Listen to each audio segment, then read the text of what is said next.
बिस्मिल्लाहिर्रहमानिर्रहीम। अस्सलाम वालेकुम स्टूडेंट्स। लास्ट टाइम हमने पढ़ा था बफर्स के बारे में।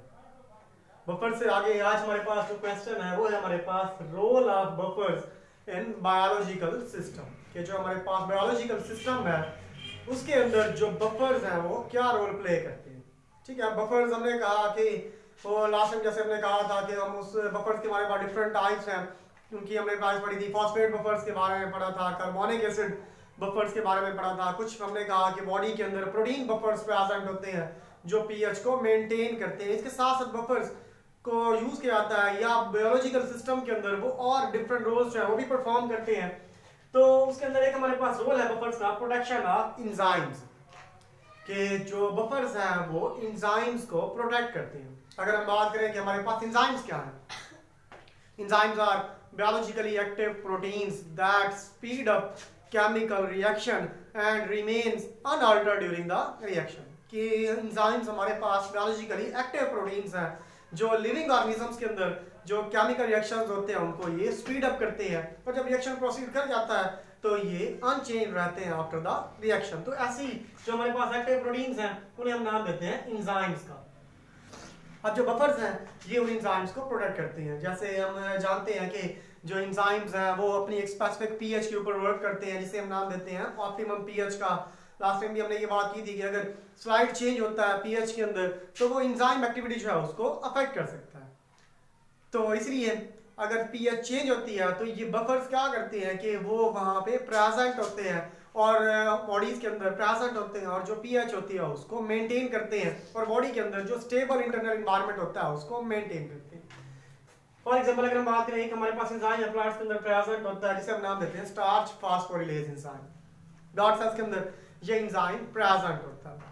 हाई पीएच के ऊपर ये जो एंजाइम है ये स्टार्च को ग्लूकोज के अंदर चेंज कर देता है। जब स्टार्च ग्लूकोज के अंदर चेंज होती है तो जो गार्ड सेल्स होते हैं उनका ऑस्मोटिक प्रेशर बढ़ जाता है, पानी ज्यादा से ज्यादा गार्ड सेल्स के अंदर एंटर होता है, गार्ड सेल्स टर्गेट हो जाती हैं, उनकी वॉल स्ट्रेच हो जाती हैं जिससे गार्ड सेल्स के दरमियान में एक पोर बन जाता है जिसे हम नाम देते हैं स्टोमेटा का। तो हम कह सकते हैं कि स्टोमेटा जो है वो ओपन हो जाती है। अब किसकी वजह से हुआ वो ये हाई पीएच के ऊपर कि स्टार्च फास्फोरिलेज जो है उसने एक्ट किया। तो ये ओपनिंग और क्लोजिंग ऑफ स्टोमेटा के अंदर इन्वॉल्व होती है। लेकिन जो बफर्स होते हैं बफर्स ये पीएच को मेंटेन करते हैं। अब डिफरेंट और प्रोसेसेस जो है वो भी बायोलॉजिकल सिस्टम के अंदर हो रहे होते हैं, लिविंग ऑर्गेनिजम्स के अंदर हो रहे होते हैं। जैसे हम बात करते हैं ग्लाइकोलाइसिस है, रेस्पिरेशन का प्रोसेस है, ये लिविंग ऑर्गेनिजम्स के अंदर टेक प्लेस करते हैं। रेस्पिरेशन जो है या ग्लाइकोलाइसिस है ये इसके अंदर डिफरेंट केमिकल रिएक्शंस हो रहे होते हैं। उन केमिकल रिएक्शंस को डिफरेंट एंजाइम्स कंट्रोल कर रहे होते हैं। तो हर एक एंजाइम जो है वो फर्दर वर्क करता है अपनी एक स्पेसिफिक पीएच के ऊपर। तो बफर्स जो है वो क्या करते हैं कि एंजाइम्स जो है उनको प्रोटेक्ट करते हैं कि अगर पीएच कम हो जाएगी बहुत ज्यादा या बहुत ही ज्यादा बढ़ जाएगी तो तब क्या है कि एंजाइम्स जो है वो डीनेचर हो सकते हैं, उनकी आयोनाइजेशन हो सकती है। तो इसीलिए जो बफर्स होते हैं वो बॉडी के अंदर पीएच को मेंटेन करते हैं और बायोलॉजिकल सिस्टम के अंदर एंजाइम्स को प्रोटेक्ट करते हुए अपना रोल प्ले करते हैं। सेकंड अगर हम इसके फंक्शन की बात करें तो ये एंजाइम्स होते हैं प्रोटेक्ट एंजाइम्स इन्वॉल्व ये बफर्स इन्वॉल्व होते हैं प्रोटेक्शन फ्रॉम आयोनाइजेशन के अंदर। आयोनाइजेशन के अंदर कोई चीज जो है वो अपने आयंस के अंदर टूट जाती है। अब लिविंग ऑर्गेनिजम्स की बॉडीज के अंदर हम बात करें न्यूक्लिक एसिड्स जैसे कि डीएनए है या आरएनए है वो प्रेजेंट होते हैं। इसके साथ साथ हम बात करें डिफरेंट टाइप्स की प्रोटीन्स जैसे एंजाइम्स हैं वो भी प्रोटीन नेचर है और प्रोटीन्स जो हैं वो भी लिविंग ऑर्गेनिजम्स की बॉडीज के अंदर प्रेजेंट होती है। तो ये प्रोटीन्स हैं या न्यूक्लिक एसिड्स मींस के डीएनए आरएनए है ये भी पीएच के लिहाज से अपने मतलब जो आयोनाइजेशन है वो अगर हाई पीएच है या लो पीएच है उनको आयोनाइज कर सकती है। बफर्स जो है वो बॉडीज के अंदर प्रेजेंट होते हैं वो इन मॉलिक्यूल्स की मींस के प्रोटीन्स हैं या हमारे पास न्यूक्लिक एसिड्स हैं उनकी प्रोटेक्शन करते हैं, उनको आयोनाइज होने से बचाते हैं। तो एक ये भी रोल है कि ये प्रोटेक्शन करते हैं जैसे न्यूक्लिक एसिड्स या प्रोटीन्स हैं उनकी आयोनाइजेशन से।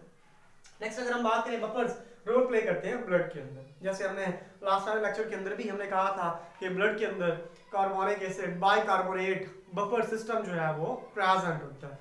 हाइड्रोजन आयंस की कंसंट्रेशन बढ़ जाती है या हाइड्रोक्सिल आयंस की कंसंट्रेशन बढ़ जाती है तो दोनों कंडीशंस के अंदर जो ब्लड है उसके अंदर पीएच को मेंटेन किया जाता है।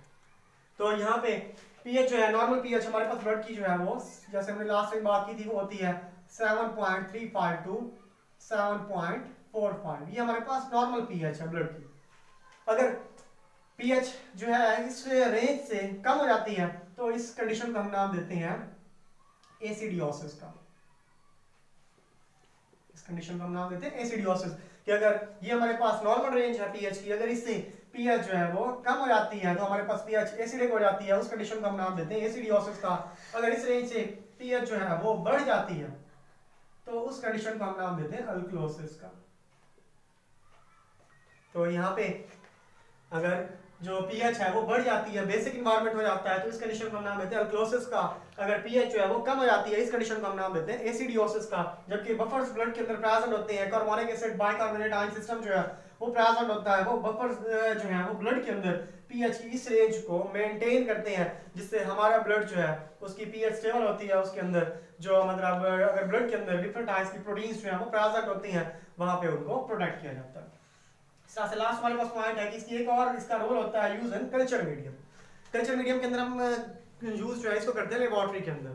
जैसे हमारे पास डिफरेंट माइक्रोबायोलॉजिकल लैब्स होती हैं, वहाँ पे बैक्टीरिया जो है उन्हें ग्रो करवाया जाता है, उनको कल्चर करवाया जाता है by providing artificial nutrient medium. हम उसे आर्टिफिशियल न्यूट्रिएंट मीडियम प्रोवाइड करते हैं और बैक्टीरिया को ग्रो करवाते हैं। तो बैक्टीरिया आर्टिफिशियल न्यूट्रिएंट मीडियम के अंदर ग्रो तो कर रहे होते हैं, ग्रो करने की रिजल्ट के अंदर बैक्टीरिया रिप्रोड्यूस कर रहे होते हैं। बैक्टीरिया अपनी रिप्रोडक्शन के दौरान डिफरेंट टाइप्स के जो एसिड्स होते हैं उनको रिलीज करते हैं। जब बैक्टीरिया एसिड्स को रिलीज करते हैं तो वहां पे कंडीशन जो है वो एसिडियोसिस की हो जाती है। अब बैक्टीरिया के अंदर भी डिफरेंट टाइप्स के एंजाइम्स हैं, उसके अंदर न्यूक्लिक एसिड उसका प्रेजेंट होता है, उसके अंदर प्रोटीन्स प्रेजेंट होती हैं, वो आयोनाइज हो सकती हैं, वो डीनेचर हो सकती हैं। जबकि हमने उसे ग्रो तो करवाया होता है लेबोरेटरी के अंदर, तो हम वहां पे उस न्यूट्रिएंट मीडियम के अंदर फर्दर बफर्स को ऐड कर सकते हैं। बफर्स को ऐड करने की रिजल्ट के अंदर हम पीएच जो है उसको दोबारा से मेंटेन कर सकते हैं। तो ये हमारे पास डिफरेंट रोल्स हैं बफर्स के जो बायोलॉजिकल सिस्टम के अंदर प्ले करती हैं। तो ये हमारे पास टॉपिक था। अगर इसके बारे में अगर आप लोगों ने कोई क्वेश्चन करना है तो आप लोग क्वेश्चन कर सकते हैं, साथ साथ कमेंट्स कर सकते हैं। अगर कहीं से भी आपको समझ नहीं आता तो थैंक यू फॉर वॉचिंग। अल्लाह हाफिज़। अगर किसी ने चैनल को सब्सक्राइब नहीं किया तो वो मेरे चैनल को सब्सक्राइब कर सकते हैं। Thank you.